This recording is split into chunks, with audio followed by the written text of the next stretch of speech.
avec vous. Je rappelle que nous sommes là dans le cadre de notre émission afin de partager la parole de Dieu et de développer quelques mystères concernant les Saintes Écritures. Et vous savez, la plupart du temps, nous avons l'habitude de partager sur beaucoup de sujets. On a déjà touché les sujets parfois qui peuvent même créer polémique ou quoi que ce soit, mais il est important que nous abordions un point qui est très important aujourd'hui parce que pour certaines personnes, c'est une polémique. Pour d'autres personnes, en fait, ils voient simplement je veux dire, ils sont parfois abusés sur certaines questions, mais il est important, n'est-ce pas, de développer ce sujet à la dimension, n'est-ce pas, des Saintes Écritures. Et je voudrais que nous partagions aussi ici de façon très simple, de façon détaillée et avec un regard biblique sur le thème intitulé « Comment valoriser un oint de Dieu ». Comment valoriser un oint de Dieu. Dans le livre de Marc, chapitre 14, du verset 3 au verset 9, il est écrit: comme Jésus était à Béthanie, dans la maison de Simon le lépreux, une femme entra pendant qu'il se trouvait à table.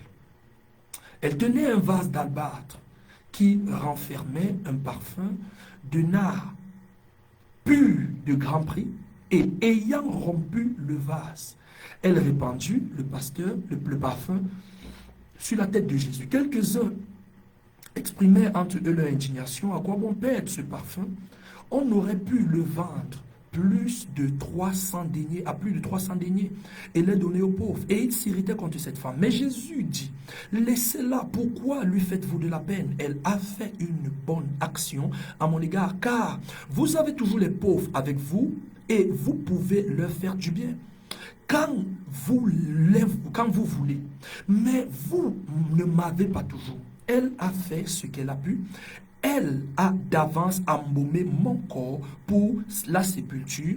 Je vous le dis en vérité, partout où la bonne nouvelle sera prêchée, dans le monde entier, on racontera aussi en mémoire de cette femme ce qu'elle a fait. Bien aimés, nous sommes en train de parler certainement de comment valoriser un homme de Dieu, de comment célébrer un homme de Dieu, de comment honorer un homme de Dieu. C'est une question parfois qui peut poser beaucoup de polémiques, n'est-ce pas, pour certaines personnes, mais vous allez vous rendre compte que cette question est une question biblique. Lorsque nous entrons dans la théologie biblique, lorsque nous entrons dans le concept ecclésiastique, lorsque nous entrons, n'est-ce pas, dans la volonté de Dieu, vous vous rendez compte de façon simple et normale que, en fait, c'est normal pour des gens de valoriser les hommes de Dieu, de célébrer les hommes de Dieu, ou alors pas d'exalter, mais je veux dire de célébrer les hommes de Dieu, de connaître l'importance des hommes de Dieu, de la façon dont, n'est-ce pas, il faudrait les valoriser.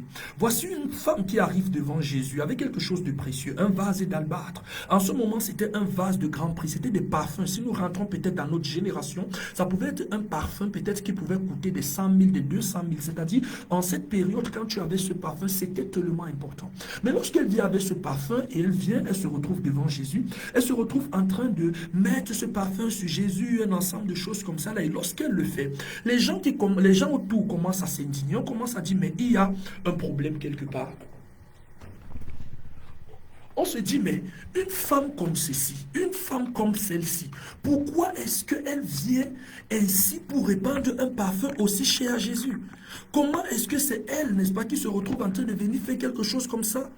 Donc pour des gens tout autour d'eux, n'est-ce pas, c'était comme le gaspillage, c'était comme, en fait, il ne fallait pas le faire, ça n'avait pas raison de l'être, ça n'avait pas, n'est-ce pas, on ne devrait pas faire les choses de la sorte.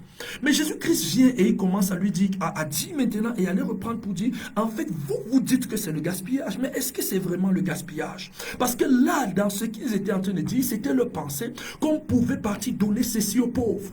Donc quand Jésus dit, donc on pouvait partir donner ça, je vais dire aux pauvres, Jésus-Christ ressort certaines choses et il dit que non, mais entre-temps, vous avez toujours les pauvres avec vous, mais vous ne m'avez pas toujours. Ça veut dire qu'en fait, dans le principe humain, il y a le principe qui doit être fait pour obtenir la grâce de Dieu. Et il y a un autre principe qui doit être effectué, par exemple, pour aider les nécessiteux. Et chacun a sa place. Ne dis pas que tu aides les nécessiteux alors qu'il faut développer la grâce de Dieu. Et elle a compris l'importance de Jésus. Elle lui a accordé un honneur. Et pour cela, la Bible dit, n'est-ce pas, que en fait, par partout où la bonne nouvelle sera prêchée dans le monde entier, on parlera de cette femme, je vais dire en honneur de cette femme. Aujourd'hui, nous parlons de cette histoire. Pourquoi? Parce que c'est une prophétie qui avait été donnée. C'est la raison pour laquelle les exégètes bibliques, en fait, les évangélistes qui ont écrit les évangiles, ont mentionné pour la plupart, n'est-ce pas, cette portion de parole, parce que Jésus avait parlé de cela. Bien aimé, il est important de savoir que, n'est-ce pas, il y a des points que nous devons connaître et comprendre dans la valorisation des hommes de Dieu. La première des choses que j'aimerais que nous découvrions, c'est que ce que tu valorises détermine ce que tu es prêt à sacrifier. Je reprends. Ce que tu valorises détermine ce que tu es prêt à sacrifier. La femme ne s'est pas contentée de dire qu'elle aimait Jésus. Non. Elle l'a démontré par la valeur de ce qu'elle a déposé sur lui. Vous voyez au verset 4, on dit, elle tenait un vase d'abad qui renfermait un parfum de grand prix. Donc d'un parfum de nard de grand prix. Et ayant rompu le vase, elle le répandit sur Jésus. Elle a manifesté son amour d'une certaine façon. Je suis désolé de certaines personnes qui disent aujourd'hui que où ils sont là, ils aiment Jésus. Mais quand tu regardes leur vie, tu te rends compte qu'ils n'aiment pas Jésus. Qu'ils n'aiment pas. Ils vont peut-être, certaines personnes, n'est-ce pas, veulent venir. Mais en fait, les gens ne sont pas prêts à montrer. Parce qu'un amour se démontre. Je prends un exemple. Quelqu'un qui aime Jésus ne va pas rester dans son coin et il dit qu'il aime Jésus. Qu'est-ce qu'il prouve? Si peut-être un homme dit qu'il aime une femme, il doit prouver qu'il aime cette femme d'une certaine façon. C'est-à-dire ce qu'il est prêt à sacrifier pour elle, ce qu'il est prêt à lui offrir, ce qu'il est prêt, n'est-ce pas, la façon dont il la valorise. C'est ça l'amour. Et ainsi donc, ce que tu valorises, n'est-ce pas, c'est ce que tu es, qui détermine ce que tu es prêt à sacrifier. La Bible déclare dans le livre de Jean chapitre 3 verset 16, car Dieu a tant aimé le monde qu'il a donné son Fils unique. C'est l'amour de Dieu qui l'a amené à donner son Fils unique. Ça veut dire que si en fait tu es conscient de la réalité de Dieu et de ce qu'il fait dans ta vie et dans la vie des gens, il est donc important pour toi de savoir qu'il y a certaines choses que tu devrais valoriser, mais spécifiquement vers des personnes qui sont des porteurs de grâce, des porteurs de bénédiction, n'est-ce pas, qui sont automatiquement les hommes de Dieu. Bien aimé, il y a une chose, n'est-ce pas, que nous devons savoir et que nous devons considérer, que ça vous plaise ou non, le principe d'honorer les hommes de Dieu est biblique.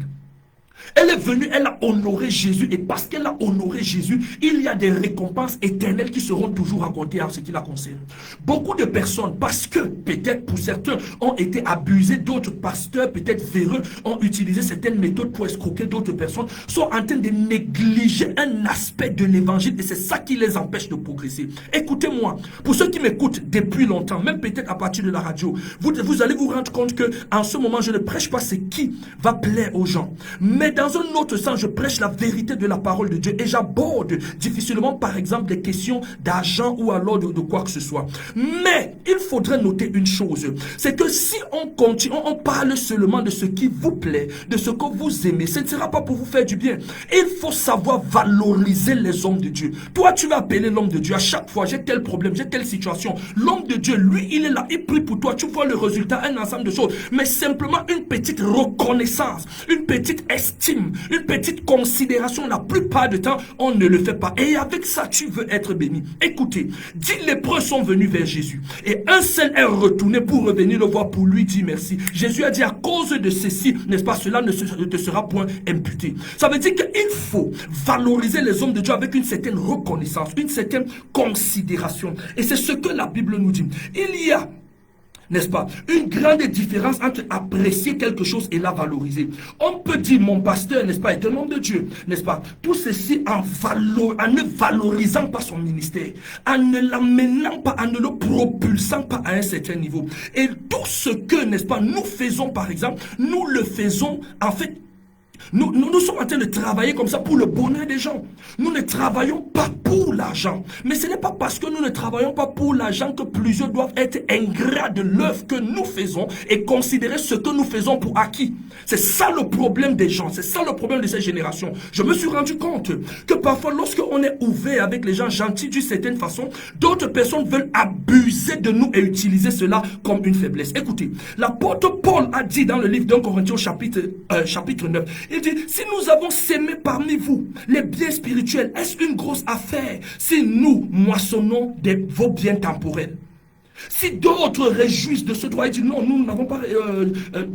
je veux dire réjouir. Et la Bible dit par exemple au verset 14 que de même Dieu a aussi ordonné que celui qui prêche l'évangile vit de l'évangile. Celui qui prêche de l'évangile vit de l'évangile. Je vais expliquer ça de façon très simple pour que vous compreniez.